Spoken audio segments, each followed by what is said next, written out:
Hello everyone, তোমরা সকালে কেমন আছো? আশা করছি তোমরা সকলেই ভালো আছো, সুস্থ আছো। তোমাদের সুস্থতা কামনা করে নতুন একটা ভিডিও নিয়ে তোমাদের মাঝে হাজির হলাম। দেখতে পাচ্ছ এখন পুরো দেখো ভিজে গেছি। তার একটাই কারণ, জামা প্যান্ট ধুচ্ছিলাম। মানে বাড়ি যাওয়ার জন্য যে কতটা কাজ করতে হচ্ছে সেটা আর বলে বোঝাতে পারবো না, প্রচুর কাজ করতে হচ্ছে। যার কারণে এখনো তোমার জামা কাপড় ধুচ্ছিলাম আর একটা ব্যাগ ধুয়েছি, যেটায় আমাদের হালকা টিফিন বা একটা টাওয়াল, মানে যেগুলো ট্রেনে ইউজ করার জন্য লাগবে সেগুলো ইউজ করার জন্য একটা ব্যাগ দিয়ে সেটা ধুয়ে দিলাম। একটু নোংরা হয়েছিল, এদিক ওদিক নেওয়া হয়েছে, তার কারণে ধুয়ে দিয়েছি। আর কিছু জামা প্যান্ট ধুয়েছি, সেটাও তোমাদের দেখাবো।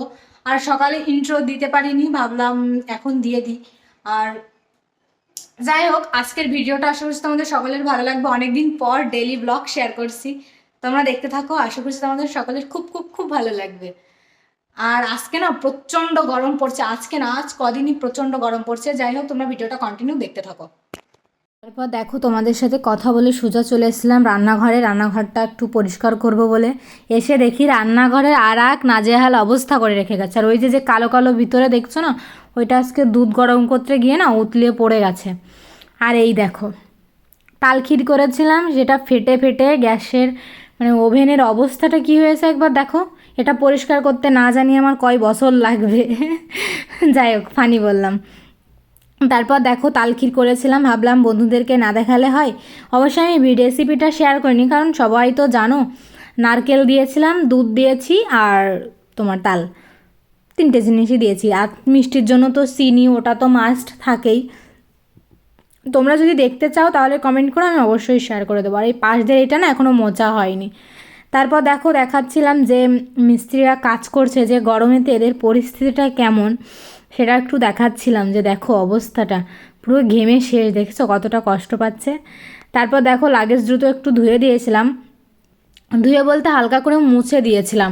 তোমার অনেকটা নোংরা পড়েছিল, এবার লোকের সামনে দিয়ে নিয়ে যেতে গেলে একটু লজ্জাবোধ হবে না, তার জন্য একটু মুছে দিয়েছিলাম। আর এই জামা প্যান্টগুলো না কালকে ধুয়েছিলাম, যেটা আমি ভাঁজ করে রাখতে পারিনি। আর এইটা হাজব্যান্ডের, এগুলো ধুতে হবে। তারপর দেখো, প্রচণ্ড গরম লাগছিল, তাই হাজব্যান্ডকে বলেছিলাম একটা ঠান্ডা নিয়ে আসো, দুজনে বসে খাই। তাই দেখো ঠান্ডা নিয়ে এসে, আর হাজব্যান্ডকে কী যেন বলেছিলাম, আর হাত থেকে না ওইটা পড়ে গেল। তাই আবার হাসছিলাম আমি। আর ঘরটা এলোমেলো দেখছো না, তার কারণ ঘরের সব কিছু গোছাচ্ছি, তার জন্য এলোমেলো লাগছে। ঠিক আছে, কাজ টাজ করে এসে গরম লেগে গেছে, হাজবেন্ড নিয়ে এসে 7 আপ, তাই ভাবলাম বসে বসে একটু খাই আর তোমাদের সাথে গল্প করি। তোমরা আবার অন্য কিছু মনে করো না, আমি তোমাদেরকে দেখিয়েই দেবো যে আমি কি খাচ্ছি।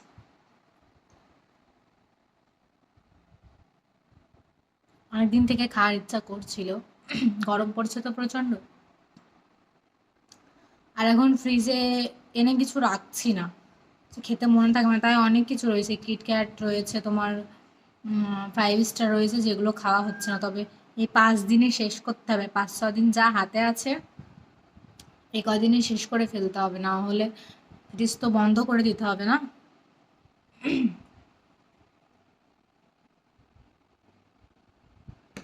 প্রচণ্ড ঝাঁজ, ঠান্ডা রয়েছে তো প্রচণ্ড ঝাঁজ লাগছে। যাই হোক, আবার পরে কথা হচ্ছে। ভালো লাগছে না, বুঝলে তো, বাড়ি যাব মানে মনে হচ্ছে যে কবে সেই দিনটা আসবে, বাড়ি যাওয়ার দিনটা, আর আমরা বাড়িতে যাবো। মানে দিন গুনছি যেন শেষই হচ্ছে না, কিন্তু বাড়িতে যাই, 1-2 দিন থাকার পর কিভাবে যে মাস পেরিয়ে যাবে বুঝতেই পারবো না। আবার দেখো, এখান থেকে দিন গুনছি, শেষই হচ্ছে না দিন। এটাই মনে হয় বাইরে যারা থাকে না তাদের লাইফটা এটাই। যাই হোক, ভিডিওটা কন্টিনিউ দেখতে থাকো। আই হোপ আজকের ভিডিওটা আমাদের খুব খুব খুব ভালো লাগবে। তারপর দেখো, তোমাদেরকে দেখিয়েছিলাম না যে কিছু জামা কাপড় আর ব্যাগ ধুয়েছি, ওই দেখো ওইগুলো ধুয়েছিলাম। আর এই দেখো ট্যাঙ্কিতে মোটর লাগিয়েছে, মিস্ত্রিরা জল নিচ্ছে যার কারণে। আর ওই দেখো, ওই পাপোশটাও ধুয়ে দিয়েছিলাম, সেটাও তোমাদেরকে দেখিয়ে দিলাম। আর বাইরের অবস্থা না গরমে, মানে যে একটু কাজ করবো শান্তিমতো, দেখো পুরো খাখা অবস্থা, কি আর বলি তোমাদের। দেখতে পাচ্ছ কেমন পরিবেশ? চলো দেখাই মিস্ত্রিরা এবার কি কাজ করছে, যার কারণে এই দেখো, ইস দেখা যাচ্ছে না। ওখানে তোমার করছে রান্নাঘর, ঠিক আছে, আমাদের যে ঘর মালিক উনি আছে, আবার রান্নাঘর করছে পিছন সাইডের দিকে। তাই আমি হালকা করে একটু ভিডিও করে ভাবলাম তোমাদেরকে দেখিয়ে দিই। প্রতিদিন বলি যে মিস্ত্রিরা কাজ করছে, তোমাদেরও তো মনে প্রশ্ন জাগে যে না কি কাজ করছে। তারপর দেখো স্নান করে আমি একদম ফ্রেশ হয়ে চলে এসেছিলাম লাগেজ গোছাবো বলে, যার কারণে চলে এসেছি। তাই ভাবলাম তোমাদেরকে একটু দেখায়। আর ঘরের পরিস্থিতিটা একবার দেখো, সব মানে কোথাকার জিনিস কোথায় রাখবো আর লাগেজে কি নেব না নেব সব কিছু একদম ছাড়িয়ে ছিটিয়ে রেখে দিয়েছি, তাই তোমাদের দেখাচ্ছিলাম। ক্লিন করেও দেখাবো চলো। আর আজকের ভিডিওটা তোমাদের কেমন লাগলো আশা করছি কমেন্টে জানিও। ভালো লাগলে লাইক কমেন্ট শেয়ার করে দিও এবং আমার পাশে থেকো। Love you all, tata.